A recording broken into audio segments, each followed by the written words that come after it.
Water cycle. Water cycle అంటే hydrological cycle అని కూడా అంటాము. ఫస్ట్ మన వాటర్ బాడీస్ ఉంటాయి కదా, నదులు, సముద్రాలు, చెరువులు. ఈ వాటర్ బాడీస్ నుంచి వాటర్ అనేది ఎండ వల్ల, సూర్యరశ్మి వల్ల మనకి వాటర్ వేపర్గా మారుతుంది, అంటే నీటి ఆవిరిగా మారుతుంది. ఈ వాటర్ వేపర్స్గా మారడాన్ని, వాటర్ వేపర్స్గా మారడాన్ని మనము ఎవాపరేషన్ అంటాం. ఈ ఎవాపరేషన్ అయినాక ఈ వాటర్ వేపర్ అంతా ఏమవుతుంది, కూల్ అయినాక మబ్బులుగా ఫామ్ అవుతుంది, క్లౌడ్స్గా ఫామ్ అవుతుంది. ఈ క్లౌడ్స్గా ఫామ్ అవ్వడాన్ని మనం ఏమంటాం, కండెన్సేషన్ అంటాం. ఈ కండెన్సేషన్ అయినాక ఈ మబ్బులు మళ్ళీ వాటర్ని నింపుకోలేక మళ్ళీ కిందికి వదులుతుంది. అట్లా వాటర్ ఈ క్లౌడ్స్ నుంచి రెయిన్ ద్వారా కానీ స్నో ద్వారా కానీ మళ్ళీ బ్యాక్ టు ద ఎర్త్ రావడాన్ని ఏమంటామో ప్రెసిపిటేషన్ అంటాం. ఈ ప్రెసిపిటేషన్ అయినాక ఈ వచ్చిన ఈ రెయిన్ వాటర్ కానీ స్నో కానీ ఏమైతుంది, మళ్ళీ collection of water in to the water bodies and to the surface of the earth. So continuous movement అనేది ఈ వాటర్లో జరుగుతుంది.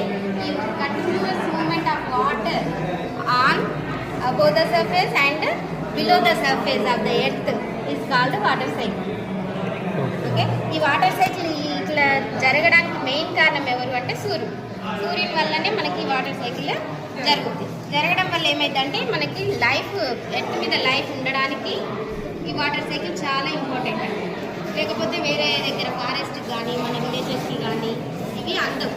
వాటర్ అందాలంటే ఈ మూమెంట్ ఉండాలి, వాటర్ సైకిల్. ఇది వాటర్ సైకిల్ యొక్క కాన్సెప్ట్ అండ్ సన్ యొక్క గ్రేట్నెస్. సో మనకి సన్ అనేది సోర్స్ ఆఫ్ ఎనర్జీ. అండ్ ఈ కాన్సెప్ట్ మనం పిల్లలకి ఎందుకు చెప్తున్నామంటే, పిల్లలకి చిన్నపిల్లలు కదా, ఇప్పుడు ఇది 5th క్లాస్ వరకు ఉంటుంది, వాటర్ ఎలా వేపర్ అవుతుంది అనేది వాళ్ళకి అర్థం కాదు. కాబట్టి సన్ ఇలా ఉంటుందని చెప్పి వాటర్ వేపర్స్ని వాళ్ళకి చూపిస్తే నిజంగా వాళ్ళు అర్థం చేసుకుంటారన్న ఉద్దేశంలో ఇది పెట్టడం జరిగింది. ఈ వాటర్ వేపర్ ఇలా మబ్బులు తర్వాత ఇలా కొండల ఎక్కువగా ఎందుకు పడుతుంది అంటే, ఇవి అనేది తొందరగా ఇక్కడ చెట్ల వల్ల కూల్ అవుతుంది. సో వర్షాలు ఎక్కువగా పడాలంటే మనకి గ్రీనరీ, చెట్లు ఎక్కువగా ఉండాలి. ఇది ఇక్కడ ఈ పిల్లలు ఇది చూసినప్పుడు వాళ్ళు అర్థం చేసుకుంటారు. అండ్ ఇదేమో టోటల్ ప్రాసెస్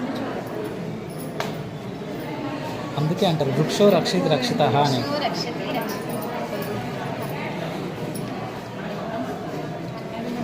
చూస్తున్నారు కదా వాటర్ సైకిల్ మనకి ఇక్కడ ఇంకా చాలా చక్కగా ఎక్స్ప్లెయిన్ చేయడం జరిగింది.